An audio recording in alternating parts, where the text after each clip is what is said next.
believe it or not, I actually knew quite a lot about comets and asteroids. I'm a big fan of the sky, of planets, of stars, of universe, of galaxies, of comets, asteroids. So I knew a bit about it, and actually could point Rick towards a couple of documentaries that I'd seen of actual impacts and what that would and what that would entail, what that would be like to people like us, you know,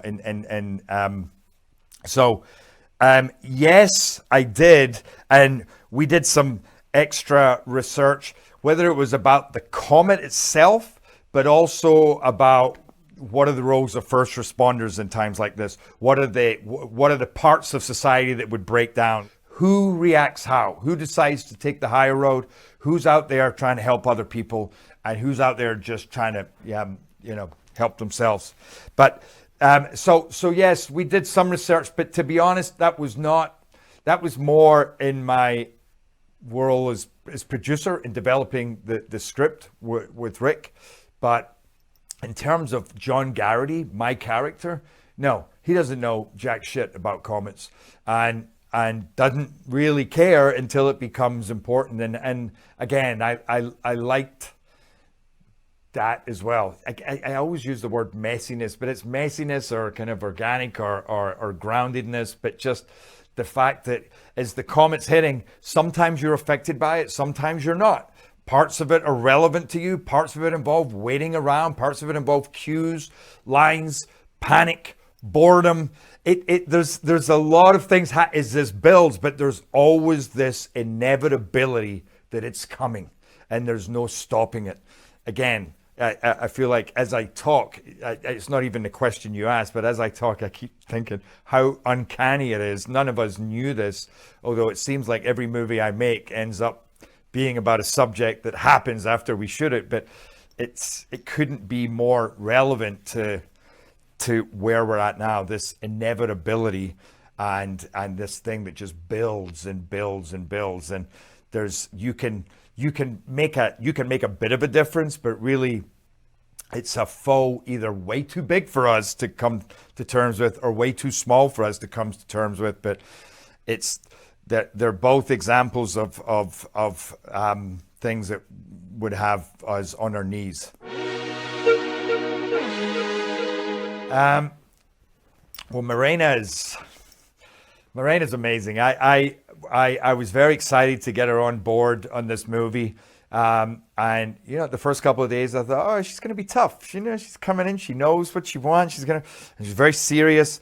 And you know what? It became maybe my favorite bonding experience on a movie. We became exceptionally close. And it really helped because we had to be. We spent a lot of time together, and she's a phenomenal actress who had to go through, like reading it, going, what have I got to go through? But then I would read her stuff and go, it's like, that is some intense shit that she has to deal with.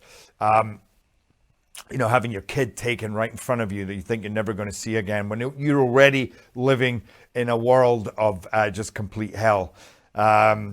And just, I felt our chemistry together is great. It works so great in the movie, but I just also love the chemistry of us working together and performing. There was a real truth to it. It was very easy. We just fit together well and fit together in all the good ways and the bad ways, and the issues that we had, and in the love that really comes through in our relationship as the movie progresses, as the story progresses, which again, by the way, is the other thing is I find is when you strip it all away in times like this, in life or death situations, what is important? And that is your family. Again, we're seeing that today, that everything else, all the artifice is stripped away and you go, what are we really here for? And you're here, for your family, for your loved ones. And I think that's a very important message in the movie is everything else, none of it really matters. Your job, your money, the size of your house. It's being around the ones that you love. And I feel like this movie really gives that message very, very powerfully. And that's why you can go on this ride. And by the end, you're incredibly drained. And like, I've seen it now with a lot of people, and I love it because people love this movie, and it does take a big chunk out of them, and they're left.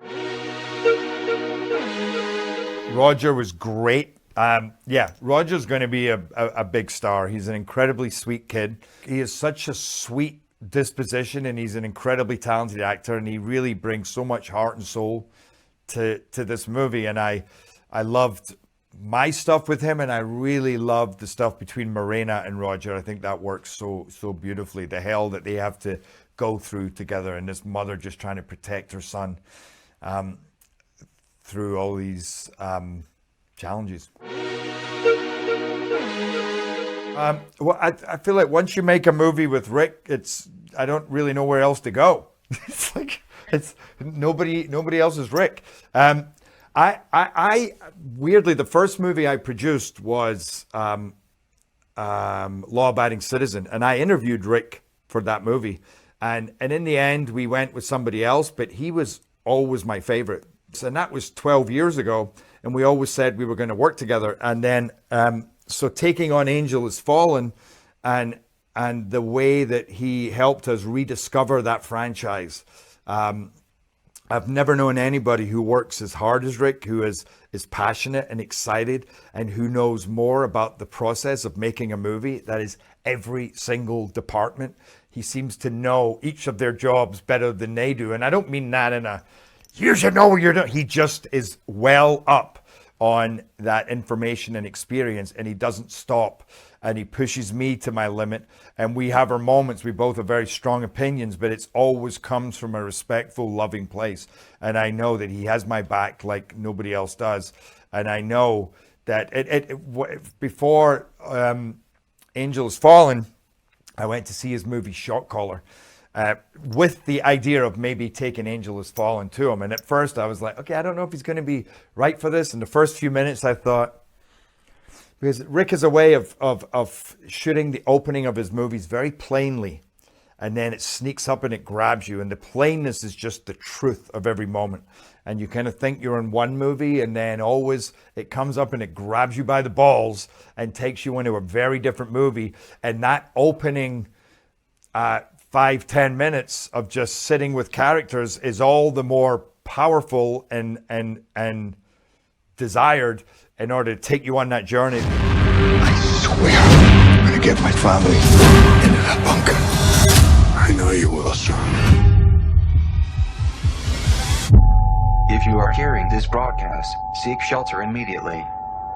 Basil, what's going on? If you are hearing this broadcast, seek shelter John, go!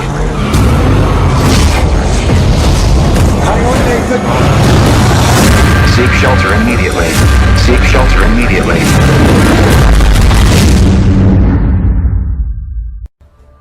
Hello, Spain. This is Gerard Butler.